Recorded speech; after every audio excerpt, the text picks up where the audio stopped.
Back to news. Tirumala శ్రీవారి లడ్డూ వ్యవహారంపై NDA కూటమి వైసీపీ నేతల మధ్య మాటల యుద్ధం కొనసాగుతోంది.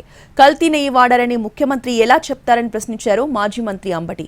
వెంకటేశ్వర స్వామి భక్తుల మనోభావాలు దెబ్బతీసేలా ఎప్పుడూ వైసీపీ వ్యవహరించబోదని అన్నారాయన.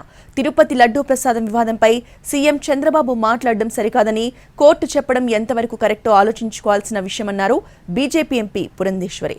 తిరుమలలో ఎవరైనా హిందూ ఆచారాలను పాటించాల్సిందేనని అన్నారు బీజేపీ ఎంపీ లక్ష్మణ్. కోర్టులో మేము విన్నదాని ప్రకారం, నాకు అర్థమైన దాని ప్రకారం, రిజెక్ట్ చేయబడినటువంటి నెయ్యి ఏదైతే కల్తీ అని మీకు రిపోర్ట్ వచ్చిందో ఆ రిపోర్ట్ కూడా సెకండ్ ఒపీనియన్ లేదని, దట్ వాజ్ రిటర్న్ బ్యాక్ అని EO has given. That is the fact. ఆ ఫ్యాక్ట్కు భిన్నంగా ఆ నెయ్యి వాడారు, ఎక్కడ వాడారు తెలియదు అని ముఖ్యమంత్రి అంటే ఎలా? మొన్న సుప్రీంకోర్టు ధర్మాసనం కూడా ఈ అభిప్రాయాలనే ఏకీభవిస్తూ వ్యక్తం చేసినట్టుగా అనిపించింది. ఎందుకంటే గతంలో మేము ఇచ్చినటువంటి విశ్లేషణ ఏదైతే ఉందో, కాబట్టి ఇది కోర్టు పరిధిలో ఉంది కాబట్టి దాని మీద మాట్లాడడం మంచి పద్ధతి కాదు.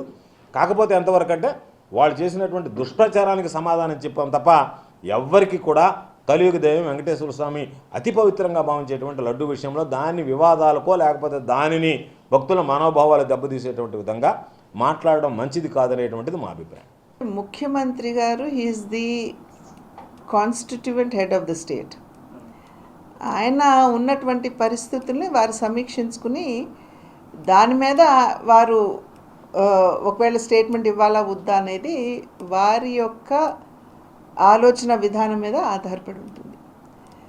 ద కోర్ట్ వచ్చి సాధారణంగా ప్రభుత్వాలు తీసుకునేటువంటి నిర్ణయాలు ఏవైతే ఉన్నాయో అవి సరిగ్గా అమలవుతున్నాయా లేదా అనేటువంటి విషయాల్ని వారు పరిగణలోకి తీసుకోవాల్సినటువంటి బాధ్యత కోర్టుకుంటుంది.